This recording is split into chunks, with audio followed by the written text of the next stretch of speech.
Hello दोस्तों, आपका स्वागत है नॉलेज पार्क यूट्यूब चैनल पे। दोस्त, आज मैं साइंस का बहुत ही इंपॉर्टेंट टॉपिक डिस्कस करने आ रहा हूँ आपके साथ, जिसका नाम है कार्बोहाइड्रेट। कार्बोहाइड्रेट से क्वेश्चन एक दो क्वेश्चन जरूर रहते हैं एग्जाम में। तो चलिए शुरू करते हैं। कार्बोहाइड्रेट होते क्या हैं? ये हमारे शरीर को अधिक ऊर्जा प्रदान करते हैं, जिससे हमारा शरीर क्या होता है, ठीक से काम करता है। ठीक है। कार्बोहाइड्रेट से हमें क्या मिलती है? एनर्जी मिलती है। हमारे शरीर को सबसे पहले ऊर्जा कहाँ मिलती है? किससे मिलती है? हमें मिलती है कार्बोहाइड्रेट से। इसीलिए हम इसको क्या बोलते हैं? प्राथमिक स्रोत बोलते हैं ऊर्जा का।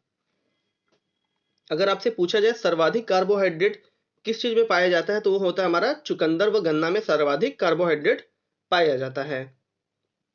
कार्बोहाइड्रेट किस चीज से बने होते हैं? कार्बोहाइड्रेट में कौन सा कंपोनेंट होता है? तो फ्रेंड, कार्बोहाइड्रेट कार्बन, हाइड्रोजन और ऑक्सीजन के यौगिक से बना होता है। ठीक है। क्या होता है? कार्बोहाइड्रेट के अंदर कार्बन होता है, हाइड्रोजन होता है और ऑक्सीजन होता है। अब जान लेते हैं किस रेशियो में होता है। तो फ्रेंड, 1:2:1 के अनुपात में हमारा कार्बन, हाइड्रोजन और ऑक्सीजन होता है। कार्बन का 1 मॉलिक्यूल, हाइड्रोजन का 2 मॉलिक्यूल और ऑक्सीजन का 1 मॉलिक्यूल का रेशियो होता है कार्बोहाइड्रेट के अंदर। जैसे एग्जांपल अगर ग्लूकोज के लिया जाए, तो हमारा ग्लूकोज का फॉर्मूला क्या होता है? C6H12O6। ठीक है। यहाँ पर देखिए रेशियो अगर देखा जाए तो हमारे पास 6, 12 और 6 का रेशियो क्या हो जाएगा? 1:1 का रेशियो हमारे पास हो जाएगा। कार्बोहाइड्रेट से हमें क्या मिलती है? शरीर को ऊर्जा का मुख्य स्रोत हम जानते हैं। ठीक है। इसलिए हमें क्या होता है? इंस्टेंट एनर्जी कहाँ से मिलती है? कार्बोहाइड्रेट से मिलती है। 1 ग्राम कार्बोहाइड्रेट के ऑक्सीकरण से हमें कितना कैलोरी जूल मिलता है? 17 किलो जूल हमें, या 4.2 किलो कैलोरी ऊर्जा हमें मिलती है।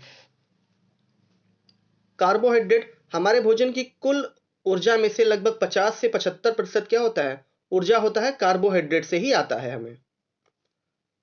अब जानते हैं सबसे जो इंपॉर्टेंट है कि कार्बोहाइड्रेट के कितने प्रकार होते हैं। ये मोस्ट इंपॉर्टेंट है दोस्त। ये इस कार्बोहाइड्रेट जो है सुपर टेट में इस बार जरूर पूछा जाएगा। तो कार्बोहाइड्रेट कितने टाइप के होते हैं? 3 टाइप के होते हैं, मोनोसेकेराइड, डाइसेकेराइड और पॉलीसेकेराइड। पहले एक के बारे में जानते हैं। सॉरी। तो मोनोसेकेराइड के बारे में जानते हैं। देखिए, सिंपल शुगर, ग्लूकोज, फ्रक्टोज और गैलेक्टोज, ये तीनों हमारे क्या हैं?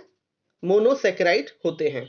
इनमें से जैसे एग्जांपल हमारे पास आ जाएगा, 3 दे देगा और एक पूछेगा, इसमें से 4 दे देगा हमारे पास ऑप्शन, और पूछेगा मोनोसेकेराइड इनमें से कौन सा है। तो फ्रेंड, मोनोसेकेराइड ग्लूकोज, फ्रक्टोज और गैलेक्टोज होते हैं।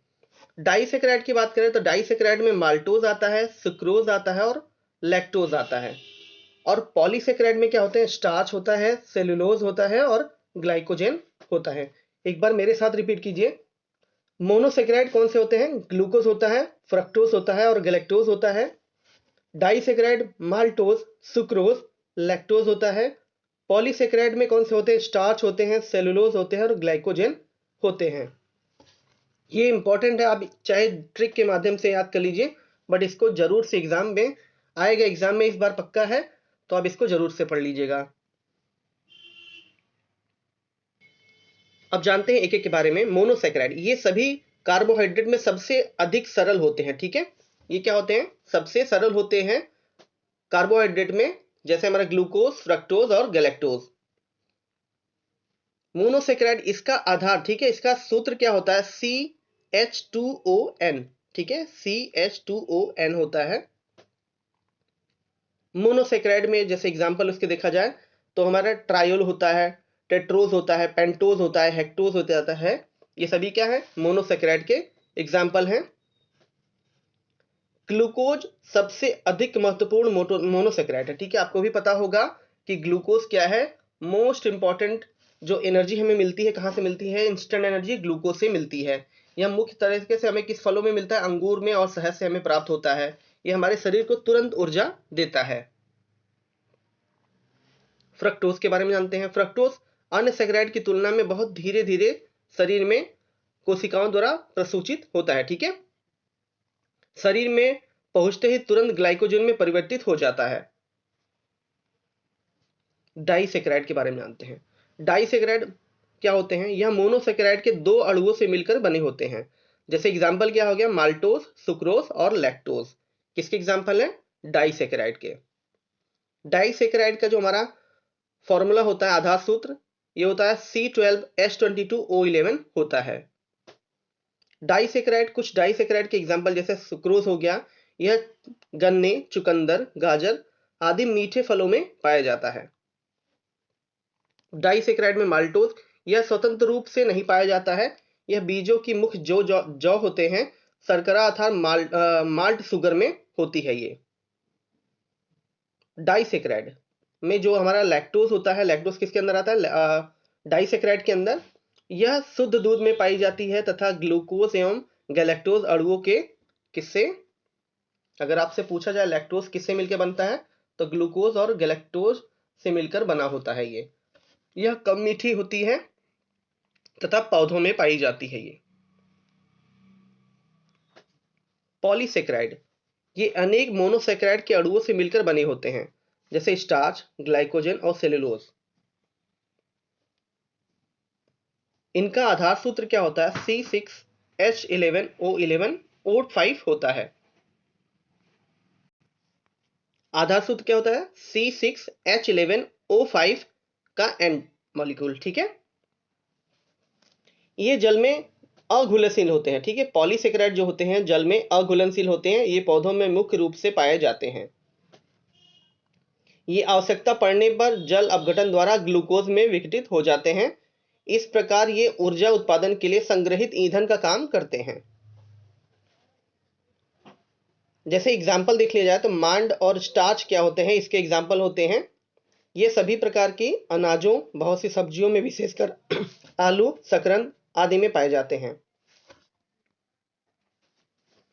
ग्लाइकोजन, यह जंतु के शरीर में संचित अवस्था में रहता है तथा आवश्यकता पड़ने पर इसका उपयोग होता है, ठीक है। अगर हम 2-3 दिन अगर मान लो खाना नहीं खाएंगे तो हमें एनर्जी कहाँ से मिलती है?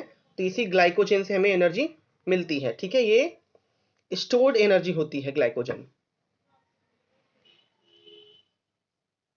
सेलुलोज भी किसका एग्जाम्पल है? पॉलीसेकेराइड का है। वनस्पति कोशिकाओं की कोशिका भित्ति किससे बनी होती है? सेलुलोज की बनी होती है। यह जल में अघुलनशील होती है। काइटिन, अब जानते हैं पॉलीसेकेराइड में सबसे इंपॉर्टेंट जो होता है काइटिन, जो एक है। काइटिन क्या होता है? यह आर्थ्रोपोडा संघ के जंतुओं के बाह्य कंकाल का, ठीक है, जो उनका आउटर बॉडी होती है, ठीक है, उनका जो ऊपर का टॉप का होता है कंकाल, किसका बना होता है? काइटिन का बना होता है। अगर आपसे पूछा जाए जो सांप के ऊपर जो केचुल छोड़ते हैं वो किसकी बनी होती है? ये काइटिन की बनी होती है। वो भी यह जल में ये भी अघुलनशील होता है। अब जान लेते हैं कार्बोहाइड्रेट के प्रमुख कार्य क्या होते हैं। ऑक्सीकरण के द्वारा शरीर को ऊर्जा की आवश्यकता का पूरा करता है। कौन करता है? वो हमारा कार्बोहाइड्रेट होता है। शरीर में भोजन संचय की कार्य कौन करता है? कार्बोहाइड्रेट करता है। विटामिन का निर्माण कौन करता है? कार्बोहाइड्रेट करता है। न्यूक्लिक अम्लों का निर्माण कौन करता है? कार्बोहाइड्रेट करता है। जंतुओं के बाह्य कंकाल का निर्माण कौन करता है? कार्बोहाइड्रेट करता है। तो दोस्त, आई थिंक आपको ये वीडियो अच्छा लगा होगा। आप कमेंट बॉक्स में जरूर बताइएगा। साथ ही साथ अपने दोस्तों के साथ इस वीडियो को शेयर कीजिए। Thank you.